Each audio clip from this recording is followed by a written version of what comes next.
Muy buenas noches, estimados amigos de tu espacio del sureste. Hoy es día lunes 19 de abril del año 2021. Y como cada semana estamos en su comentario editorial hablando de frente y sin tapujos. Bueno, la semana pasada comenzamos con el tema del controvertido marketing político y hoy pues estaremos tocando otros temas relativos a este mismo concepto, ¿no? Decíamos la semana pasada que las cosas buenas requieren de poco marketing para ser consumidas en abundancia y de la misma manera un buen político no requiere excesivo marketing para convencer a sus potenciales votantes. La mercadotecnia política no es un asunto nuevo. Nació desde mediados del siglo pasado, alrededor de los años 50, obviamente en el país que inventa todo, que son los Estados Unidos de Norteamérica. Y se basó en tratar de combinar algunas conclusiones emanadas de estudios de grandes conductistas, como el caso de Freud y sus imágenes paternales, o de Pavlov y sus estudios sobre los reflejos condicionados del ser humano, aunados a grandes analistas de la ciencia del comercio en masa. Con los tiempos actuales, los avances tecnológicos han dado paso al surgimiento de nuevas y sofisticadas formas de mercadotecnia política, con características adicionales, y de esta manera ha sido como la difusión a través de los medios de comunicación masiva, como en su momento inicialmente fueron los periódicos, las revistas, los medios impresos en general, así como la radio, que pues era el medio electrónico de la época. Luego se sumó la videopolítica, o sea, fue el uso de imágenes y técnicas de comunicación audiovisual, principalmente con la llegada de la televisión. Y hoy se desarrolla la mercadotecnia política a través de tecnologías digitales, y las redes sociales son una parte muy importante de esto que hoy es conocido como la ciberpolítica. Pero bueno, en todos estos casos hay ciertos riesgos que los candidatos deciden correr o no correr en un momento dado, porque no es lo mismo una entrevista en vivo o la transmisión en vivo de un evento político a algo que puede ser actuado o editado en un estudio de radio o de televisión. Pero en fin, son estos los avances tecnológicos.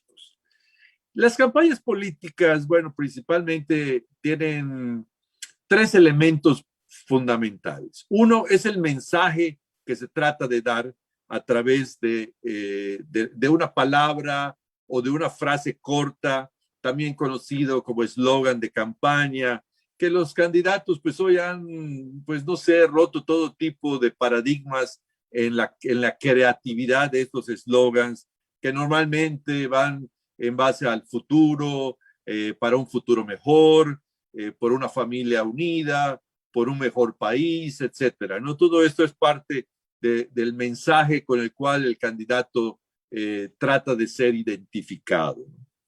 El segundo elemento es el dinero. Y aquí es donde viene una de las diferencias más importantes entre cómo funciona la mercadotecnia política en los países como el lugar donde se originó, que son los Estados Unidos, en donde los partidos políticos y los candidatos no reciben dinero del gobierno, sino que ellos tienen que buscar los métodos de financiamiento a través de donaciones de entes privados. En nuestro país, desgraciadamente, con una serie de excusas como que para que no intervengan dineros fraudulentos o de mala procedencia en las campañas, pues el gobierno de una u otra manera subsidia las elecciones y por ende subsidia a los candidatos con el dinero emanado de los impuestos que todos pagamos. Esa es una de las partes en donde yo digo que el marketing político no es lo mismo en Estados Unidos, en donde el candidato que recaudó fondos privados puede o debe hacer con ese dinero lo que más le convenga. No es el caso de los candidatos en México, en donde habría que ver de qué manera y en qué cosas gastan estos recursos los candidatos. Recursos que, repito, son recursos de origen público, no de origen privado, como en el caso de los Estados Unidos. Y el último elemento es el conocido como activismo.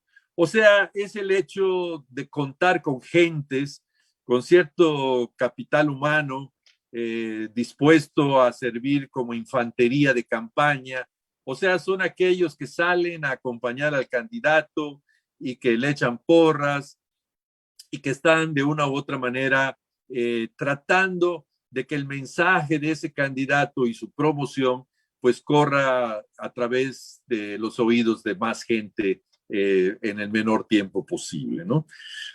Que ese es otro aspecto que hoy pues vale la pena comentar porque con la pandemia pues se supondría que el activismo, si bien no está restringido a cero, pues existen estrictas medidas que deben regular hasta dónde es permisible este activismo, cosa que lamentablemente vemos que la gran mayoría de los candidatos no respeta y por ende ponen en peligro a sus activistas y también a la gente que visitan en sus colonias o en sus domicilios. Y bueno, existen también muchas técnicas que se usan en el mercadeo político. Por ejemplo, lo que es pagar spots de radio, de televisión o publicaciones en periódicos o revistas o en cualquier otro tipo de medio masivo de comunicación, ¿no? También existen las demostraciones públicas, como son las marchas o los conocidos como mítines o encuentros, en donde pues los candidatos normalmente pues transmitían su mensaje tratando de proponer pues programas y proyectos para consideración de los votantes, ¿no?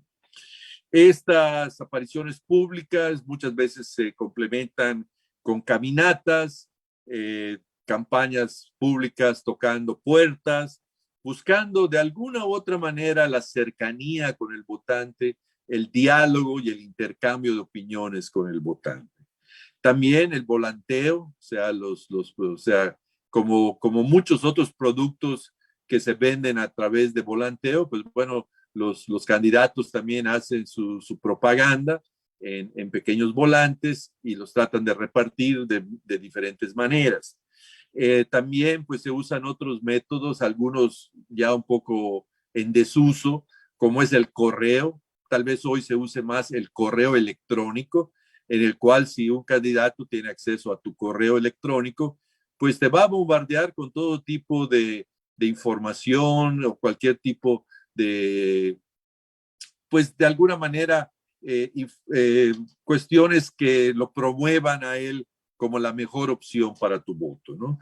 Y también, bueno, lamentablemente también hemos pasado de las llamadas telefónicas que antes eran a los teléfonos fijos domiciliarios. Hoy de alguna manera, no sé de qué manera, se supone que son datos que hasta el momento están restringidos para el uso público, pero acceden a los números de nuestros celulares y también recibimos llamadas inoportunas en las cuales los candidatos tratan pues también de hacernos llegar su publicidad, ¿no?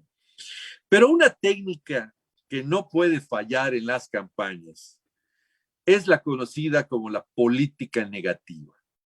¿En qué consiste esta política negativa? Bueno, básicamente es el hecho de destacar los puntos negativos o débiles de los contrincantes. O sea, el candidato, en vez de estar hablando bien de sí o diciendo cuáles son sus bondades, cuáles son sus virtudes, se dedica a desvirtuar a los otros candidatos, ¿no?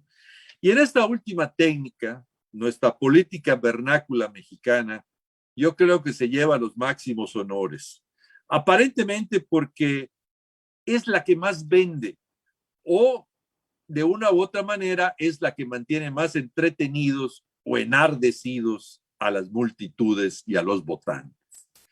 Se dicen tantas cosas los candidatos, unas ciertas y otras tal vez no tanto, pero sí se sacan todos sus trapos sucios del pasado y se acusan mutuamente al grado de que los votantes ya no sabemos si el proceso es para elegir a un diputado o a un alcalde, o si estamos viendo el resumen de la nota roja de los periódicos que sacó su lista de los criminales más buscados.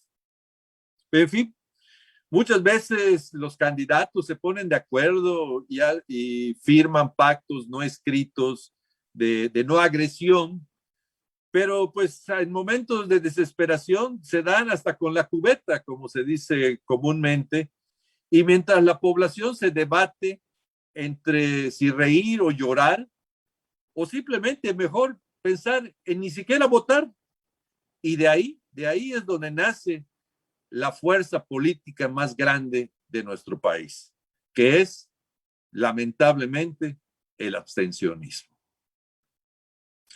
Por su atención, muchas gracias. Nos vemos la próxima semana en otra edición de este editorial Hablando de Frente y Sin Tapujos. Muy buenas noches. Muchas gracias.